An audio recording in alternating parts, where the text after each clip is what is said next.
வணக்கம். மாரியப்பன் வானிலை அறிக்கை 2025 அக்டோபர் மாதம் 29ஆம் தேதி புதன்கிழமை வானிலை அறிக்கை. வானிலை அமைப்பு: நேற்று அதிகாலை சென்னைக்கு நேர்கிழக்கே நிலை கொண்டிருந்த மோந்தா புயல் சற்று வடமேற்காக நகரும் பொழுது தீவிர புயலாக நகர்ந்து நேற்று மாலை ஆந்திராவில் விசாகப்பட்டினம் காக்கிநாடா இடையே, காக்கிநாடாவுக்கு மிக அருகில் தீவிர புயலாக கரையை கடந்தது. அதிகபட்சம் 90 முதல் 100 கிலோமீட்டர் காற்றின் வேகம் கொண்ட புயலாக கரை கடந்தது. இடையிடையே 110 கிலோமீட்டர் வேகமும் காற்றின் வேகம் இருந்தது. மோந்தா புயல் நேற்று மாலை கரை கடக்க துவங்கி இன்று அதிகாலை முழுமையாக மையப்பகுதி கரை கடந்தது. வெளிச்சுற்று இன்னும் கடலில் தொட்டு கொண்டிருக்கிறது. வரக்கூடிய மணி நேரங்களில் இந்த புயல் இப்போது தீவிர புயல் என்பது செயலிழந்து புயலாக நிலை கொண்டது. வரக்கூடிய மணி நேரங்களில் இந்த நிகழ்வு வட மேற்காக மோந்தா புயல் நகரும் பொழுது மேலும் செயலிழந்து ஆழ்ந்த காற்றழுத்த தாழ்வு மண்டலமாக நிலை கொண்டிருக்கும். இந்த நிகழ்வு வடமேற்காக நகரும் பொழுது இனி வரக்கூடிய மணி நேரங்களில் தெலுங்கானா சென்ற பிறகு மீண்டும் வடக்கு நோக்கி பயணிக்க வாய்ப்புள்ளது. மத்திய பிரதேசம், உத்தரப்பிரதேசம் சென்ற பிறகு மீண்டும் வடகிழக்காக பயணிக்கும். நேபாளம், மேலும் பீகார், இந்த மாநிலங்களை நோக்கி பயணிக்கும் என்று எதிர்பார்க்கப்படுது. இந்த மோந்தா புயல் செல்லும் இடமெல்லாம் கடுமையான மழைப்பொழிவை கொடுக்கும் என்றும் எதிர்பார்க்கப்படுகிறது.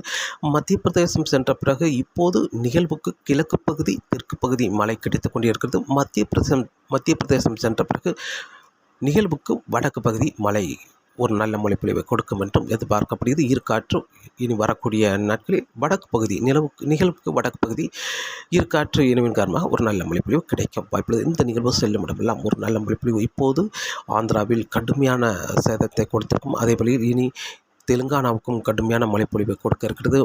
மத்திய பிரதேசம், உத்தரப்பிரதேசம், மேலும் பீகார், இந்த இடங்களுக்கெல்லாம் ஒரு கடுமையான மழைப்பொழிவு. நேபாளம் சென்ற பிறகு இந்த நிகழ்வு நவம்பர் 1ஆம் தேதி படிப்படியாக செயலிழக்கும் என்றும் எதிர்பார்க்கப்படுது. இந்த நிகழ்வு நேபாளம் சென்று பீகார் வழியாக வங்காளதேசத்துக்கு செல்லும் என்றும் எதிர்பார்க்கப்படுகிறது. செயலிழந்து வங்காளதேசத்துக்கு செல்லும். அதே வழியில் அரபிக்கடலிலும் காற்றழுத்த தாழ்வு மண்டலம் நிலை கொண்டது. இந்த நிகழ்வு வரக்கூடிய நாட்களில் வடகிழக்காக குஜராத் கடற்கரையோரமாக நெருங்கி வந்து மகாராஷ்டிராவுக்கும் குஜராத்துக்கும் ஒரு நல்ல மழைப்பொழிவு கொடுக்க இருக்கிறது.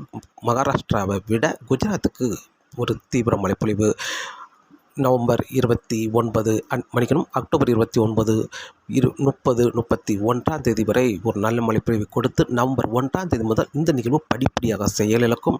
நவம்பர் 1, 2, 3 தேதிகளில் படிப்படியாக செயலிழந்து நவம்பர் 6ஆம் தேதிக்கு பிறகு ஒரு காற்று சுழற்சியாக மேற்காக பயணித்து நவம்பர் 7ஆம் தேதி முற்றிலுமாக மத்திய அரபிக்கடல் சென்று முற்றிலுமாக காற்றாய் கலைந்துவிடும் என்றும் எதிர்பார்க்கப்படுகிறது. இந்த நிகழ்வுகளால் தமிழகத்தில் வரும் நாட்கள் பெரிய அளவில் மழை கிடைக்க வாய்ப்பில்லை. இன்று அக்டோபர் 29ஆம் தேதி ஒரு சில இடங்களில் பரவலான மழைப்பொழிவு கிடைத்தாலும் நாளை முதல் தமிழகத்தில் மழையின் தீவிரம் குறைவான இடங்களில் குறைவான பரப்பிலே மழை கிடைக்கும் என்றும் எதிர்பார்க்கப்படுகிறது. இன்று முதல் வெயிலும் சற்று அதிகரித்து காணப்படும். இன்று அக்டோபர் மாதம் 29ஆம் தேதி புதன்கிழமையை பொறுத்தவரை இன்று தமிழகத்தில் மேற்கு தொடர்ச்சி மலைகளில் ஒரு சில இடங்களில் கனமழையாகவும் மிதமான மழையாகவும் கிடைக்க வாய்ப்பு. மேற்கு தொடர்ச்சி மலை ஒட்டியுள்ள மாவட்டங்களுக்கு சாரல் மழையாகவும், உள் மாவட்டங்கள் பெரும்பாலும் இன்று திருச்சிக்கு தெற்குள்ள மாவட்டங்கள், திருச்சிக்கு கிழக்குள்ள மாவட்டங்களுக்கு பரவலாகவே கனமழையாக கிடைக்க வாய்ப்புள்ளது. இன்று கன்னியாகுமரி மாவட்டத்தை பொறுத்தவரை கன்னியாகுமரி மாவட்டத்தில் எப்போது வேணாலும் லேசான மிதமான மழையாக கிடைக்க வாய்ப்புள்ளது. அதே வழியில் திருநெல்வேலி மாவட்டத்திலும் இன்று லேசான மிதமான மழையாக கிடைக்க வாய்ப்புள்ளது. மேற்கு தொடர்ச்சி மலைகளில் எப்போது வேணாலும் மழை கிடைக்க வாய்ப்புள்ளது. தென்காசி மாவட்டத்தை பொறுத்தவரை தென்காசி மாவட்டத்திலும் இன்று லேசான மிதமான மழையாக கிடைக்க வாய்ப்புள்ளது. மேற்கு தொடர்ச்சி மலைகளும் லேசான மிதமான மழையாக கிடைக்க வாய்ப்புள்ளது. விருதுநகர் மாவட்டத்தை பொறுத்தவரை விருதுநகர் மாவட்டத்தில் மேற்கு பகுதியில் லேசான மிதமான மழை கிடைக்க வாய்ப்புள்ளது. மேற்கு தொடர்ச்சி மலைகளும் மிதமான முதல் சற்று கனமழையாகவே கிடைக்க வாய்ப்புள்ளது. அதேபோல் தேனி மாவட்டத்தில் மேற்கு தொடர்ச்சி மலைகள் கனமழையாகவும் தேனிக்கு லேசான மிதமான மழையாக கிடைக்க வாய்ப்புள்ளது. மதுரை மாவட்டத்தை பொறுத்தவரை மதுரை மாவட்டத்தில் தெற்கு பகுதி மிதமான முதல் சற்று கனமழை, அதே வழியில் வடக்கு பகுதி கனமழையாக கிடைக்க வாய்ப்புள்ளது. வாடிப்பட்டி, சோழவந்தான், மேலூர் இந்த சுற்று வட்டாரங்களில் கனமழையாக கிடைக்க வாய்ப்புள்ளது. ராமநாதபுரம் மாவட்டத்தை பொறுத்தவரை ராமநாதபுரம் மாவட்டம் வடக்கு பகுதி பரவலாகவே மழை கிடைக்க வாய்ப்புள்ளது. மேலும் புதுக்கோட்டை, சிவகங்கை, திண்டுக்கல் இந்த இடங்களுக்கெல்லாம் இன்று பரவலாகவே கனமழையாக கிடைக்க வாய்ப்புள்ளது. மேலும் கோயம்புத்தூர் மாவட்டத்தை பொறுத்தவரை கோயம்புத்தூர் மாவட்டம் இன்று தெற்கு பகுதியில் லேசான மிதமான மழை, பொள்ளாச்சி பொள்ளாச்சி சுற்று வட்டாரங்கள், உடுமலைப்பேட்டை சுற்று வட்டாரங்களுக்கெல்லாம் லேசான மிதமான மழையாக கிடைக்க வாய்ப்புள்ளது. மேற்கு தொடர்ச்சி மலைகளில் வால்பாறைக்கு கனமழையாக கிடைக்க வாய்ப்புள்ளது. அதேபோல் கோயம்புத்தூர் மேற்கு பகுதி மிதமான முதல் சற்று கனமழையாக கிடைக்க வாய்ப்புள்ளது. கோயம்புத்தூர் மாநகரம் வடக்கு பகுதி அன்னூர் சுற்று வட்டாரங்கள் காரமடை இந்த இடங்களாம் லேசான மிதமான மழையாக கிடைக்க வாய்ப்புள்ளது. மேலும் நீலகிரி மாவட்டத்தை பொறுத்தவரை மிதமான முதல் சற்று கனமழை வரை மட்டுமே கிடைக்க வாய்ப்புள்ளது. திருப்பூர், ஈரோடு, சேலம், தருமபுரி, கிருஷ்ணகிரி இந்த இடங்களுக்கெல்லாம் லேசான மிதமான மழையாக கிடைக்க வாய்ப்புள்ளது. மேலும் டெல்டா மாவட்டங்களை பொறுத்தவரை தஞ்சாவூர், திருவாரூர், நாகப்பட்டினம், மேலும் வேதாரண்யம், முத்துப்பேட்டை இந்த இடங்களுக்கெல்லாம் இன்று பரவலாகவே கனமழையாக கிடைக்க வாய்ப்புள்ளது. திருச்சிக்கு தெற்கு பகுதி இன்று பரவலான மழைப்பொழிவாக கிடைக்க வாய்ப்புள்ளது. மேலும் மயிலாடுதுறை, கும்பகோணம், நெய்வேலி இந்த இடங்களில் ஓர் இடங்களில் லேசான மிதமான மழை கிடைக்கும் என்றும் எதிர்பார்க்கப்படுகிறது. சென்னை சுற்றியுள்ள மாவட்டங்களில் ஓர் இடங்களில் லேசான மிதமான மழை கிடைக்கும் என்றும் எதிர்பார்க்கப்படுகிறது. இன்று தமிழகத்தை பொறுத்தவரை மேற்கு தொடர்ச்சி மலைகளில் ஓர் இடங்களில் கனமழையாகவும் பெரும்பாலான இடங்களில் மிதமான முதல் சற்று கனமழையாகவும், மேற்கு தொடர்ச்சி மலை ஒட்டியுள்ள மாவட்டங்களுக்கு லேசான மிதமான மழையாகவும், அதேவேளையில் தென் மாவட்டங்களை பொறுத்தவரை ஓர் இடங்களில் லேசான மிதமான மழை கிடைக்க வாய்ப்பது உள்பகுதியிலும். மேலும் இன்று கனமழை என்பது பெரும்பாலும் மதுரை தெற்கு வடக்கு பகுதி, திண்டுக்கல், மேலும் புதுக்கோட்டை, சிவகங்கை, ராமநாதபுரம் வடக்கு பகுதி, தஞ்சாவூர், நாகப்பட்டினம், திருவாரூர், வேதாரண்யம், முத்துப்பேட்டை இந்த இடங்களுக்கு பரவலாகவே கனமழையாக கிடைக்க வாய்ப்புள்ளது. மற்ற இடங்களில் லேசான மிதமான மழை மட்டுமே கிடைக்கும் என்றும் எதிர்பார்க்கப்படுகிறது. இன்று அக்டோபர் மாதம் 29ஆம் தேதி. நாளை அக்டோபர் 30ஆம் தேதியை பொறுத்தவரை சென்னை சுற்றியுள்ள இடங்களில் ஓர் இடங்களில் கனமழையாகவும், பெரும்பாலான இடங்களில் லேசான மிதமான மழை மட்டுமே ஓர் இடங்களில் மழை கிடைக்கும் என்றும் எதிர்பார்க்கப்படுகிறது. நாளை பொழுது இன்றைய விட நாளை மழையின் தீவிரம் குறைந்த ஓர் இடங்களில் மட்டுமே மழை கிடைக்க வாய்ப்புள்ளது. அதே வேளையில் நவம்பர் 31ஆம் தேதியும் கடல் ஓரங்களில் ஒரு சில இடங்களில் மட்டுமே மழை கிடைக்கும் என்றும் எதிர்பார்க்கப்படுகிறது. நவம்பர் 1, 2, 3 தேதிகளில் தமிழகத்தில் பெரிய அளவில் மழை கிடைக்க வாய்ப்பில்லை.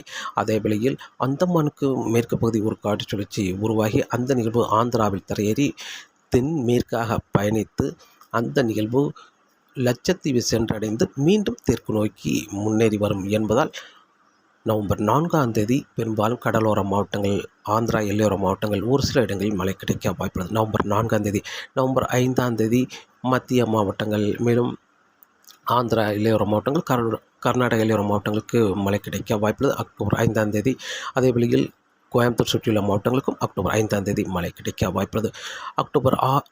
நவம்பர் 6ஆம் தேதியை பொறுத்தவரை நவம்பர் 6ஆம் தேதி சற்று மேற்கு தொடர்ச்சி மலை ஒட்டியுள்ள மாவட்டங்கள், மத்திய மாவட்டங்களுக்கு கூடுதலான பரப்பில் மழை கிடைக்க வாய்ப்புள்ளது. நவம்பர் 6ஆம் தேதி.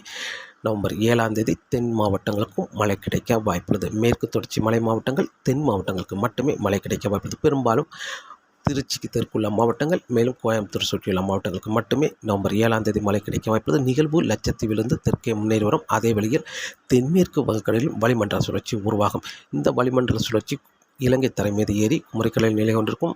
அதேவேளை லட்சத்தீவில் நிலை கொண்டிருக்கும் காற்று சுழற்சியும் தெற்கே முன்னேறி வந்து இரு நிகழ்வுகளும் ஒன்றிணைந்து நவம்பர் 8, 9 தேதியில் தென் மாவட்டங்களுக்கு மட்டுமே மழை கிடைக்கும். நவம்பர் 10ஆம் தேதி மேலும் தமிழகத்தில் மழையின் தீவிரம் சற்று கூடும். அதே வேளையில் நவம்பர் 3ஆம் தேதி அந்தமான் அருகே ஒரு காற்று சுழற்சி உருவாகி அந்த நிகழ்வு சற்று தீவிரமடைந்து வங்காளதேசத்தை நோக்கி பயணிக்கும் என்பதால் வடகிழக்கு காற்று பெரிய அளவில் தமிழகத்துக்கு கிடைக்க வாய்ப்பில்லை. நவம்பர் 9ஆம் தேதிக்கு பிறகு தென்மேற்கு வங்கக்கடலில் நிலை கொண்டிருக்கும் வளிமண்டல சுழற்சியும் குமரிக்கடலில் நிலை கொண்டிருக்கும். அதேவேளையில் லட்சத்தீவில் நிலை கொண்டிருக்கும் காற்று சுழற்சியும் சற்று தெற்கே முன்னேறி வரும் என்பதால் இரு நிகழ்வுகளும் கேரளாவுக்கு தென்மேற்கு பகுதியில் ஒன்று இணைந்து மேற்கு நோக்கி பயணிக்கும் என்பதால் படிப்படியாக வடகிழக்கு காற்று தமிழகம் ஊடாக மேற்கு நோக்கி பயணிக்கும். அதே வேளையில் அந்தமானுக்கு தெற்கு பகுதியும் காற்று சுழற்சி நிலை கொண்டிருக்கும் என்பதால் நவம்பர் 10ஆம் தேதிக்கு பிறகு முழுமையான வடகிழக்கு காற்று கிடைக்கும் தமிழகத்தில். அதே வேளையில் நவம்பர் 10ஆம் தேதிக்கு பிறகு மீண்டும் வடகிழக்கு பருவமழை தமிழகத்தில் தீவிரமடையும். அதுவரை நவம்பர் 4, 5 தேதிகளில் சென்னை சுற்றியுள்ள மாவட்டங்கள், கர்நாடக எல்லையோர மாவட்டங்களுக்கு மழை கிடைக்க வாய்ப்புள்ளது. நவம்பர் 5, 6 தேதிகளில் கோயம்புத்தூர் சுற்றியுள்ள மாவட்டங்கள், மேலும் மத்திய மாவட்டங்களுக்கு மழை கிடைக்க வாய்ப்புள்ளது. நவம்பர் 7ஆம் தேதி முதல் தென் மாவட்டங்களுக்கு மழை கிடைக்கும். கோயம்புத்தூர் சுற்றியுள்ள மாவட்டங்களுக்கு மழை கிடைக்கும். நவம்பர் 8, 9 தேதிகளில் தென் மாவட்டங்களுக்கு மழை கிடைக்கும். அதேவேளை கோயம்புத்தூர் சுற்றியுள்ள மாவட்டங்களுக்கு மழை கிடைக்கும். நவம்பர் 10ஆம் தேதி முதல் மீண்டும் தமிழகத்தில் படிப்படியாக மழை அனைத்து மாவட்டங்களுக்கும் மழை கிடைக்க வைப்பது. நவம்பர் 10ஐ விட 11 மேலும் மழைப்பொழிவு அதிகரிக்கும். நவம்பர் 11ஐ விட 12ஆம் தேதி காலை 10 மணிக்கே மழை தொடங்கும். விட்டு விட்டு மழை கிடைக்கும். மாலை நேரங்களில் அனைத்து மாவட்டங்களுக்கும் மழை தீவிரமாக இருக்கும் என்றும் எதிர்பார்க்கப்படுகிறது. அடுத்த காற்று சுழற்சி தமிழகம் ஊடாக இனி வரக்கூடிய நாட்களில் மேற்கு நோக்கி பயணிக்கும் என்பதால் முழுமையான வடகிழக்கு காற்று தமிழகம் ஊடாக மேற்கு நோக்கி பயணிக்கும். இதன் காரணமாக நவம்பர் 10ஆம் தேதிக்கு பிறகு தமிழகத்தில் அனைத்து மாவட்டங்களுக்கும் மழை தீவிரமடையும். நவம்பர் 10 விட 11, 12 தேதிகள் தமிழகத்தில் மீண்டும் ஒரு நல்ல மழைப்பொழிவு கிடைக்கும். இப்போது ஒதுக்கி இருக்கும் இடமெல்லாம் வரும் நாட்கள் மீண்டும் ஒரு நல்ல மழைப்பொழிவு. அதே வழியில் தெற்கு சீனாவில் ஒரு தீவிர புயல் நிலை கொண்டிருக்கிறது. அந்த புயலும் கரை கடந்து செயலிழக்கும் என்பதால் நவம்பர் 10ஆம் தேதிக்கு பிறகு முழுமையான வடகிழக்கு காற்று தமிழகத்துக்கு கிடைக்கும் என்பதால் நவம்பர் 10ஆம் தேதி முதல் நல்ல மழைப்பொழிவாக அனைத்து மாவட்டங்களுக்கும் மழை மீண்டும் விட்டு விட்டு மழை கிடைக்கும் என்றும் எதிர்பார்க்கப்படுகிறது. காற்றின் வேகத்தை பொறுத்தவரை காற்றின் வேகம் வரக்கூடிய நாட்களில் சற்று குறைய வாய்ப்புள்ளது. வங்கக்கடலில் இருந்த மோந்தா புயல் ஆந்திராவில் கரை கடந்து செயலிழந்து கொண்டிருக்கிறது. இந்த நிகழ்வு மேற்கே செல்ல செல்ல படிப்படியாக செயலிழக்கும் என்பதால் காற்றின் வேகம் வரக்கூடிய நாட்களில் வங்கக்கடல், மன்னார் வளைகுடா, குமரிக்கடல் இந்த முக்கடலிலும் காற்றின் வேகம் இப்போதைக்கு 45 முதல் 55 கிலோமீட்டராகவும் இடையிடையே 65 கிலோமீட்டர் வரை காற்றின் வேகம் இருந்தாலும் வரக்கூடிய நவம்பர் 1ஆம் தேதி முதல் காற்றின் வேகம் குறைய வாய்ப்புள்ளது. அதே வழியில் அரபிக்கடலிலும் ஒரு நிகழ்வு காற்றழுத்த தாழ்வு மண்டலம் நிலை கொண்டது. இந்த நிகழ்வு நவம்பர் 1ஆம் தேதி முதல் இந்த நிகழ்வும் படிப்படியாக செயலிழக்கும் என்பதால் வரும் நாட்கள் காற்றின் வேகம் குறைந்து காணப்படும் என்றும் எதிர்பார்க்கப்படுகிறது. மீனவர்களுக்கு மீன்பிடிக்க நவம்பர் 1ஆம் தேதிக்கு பிறகு சாதகமான சூழலாக அமையும் என்றும் எதிர்பார்க்கப்படுகிறது. தொடர்ந்து வானிலை அறிக்கையோடு இணைந்திருக்க மீண்டும் சந்திப்போம். நன்றி, வணக்கம்.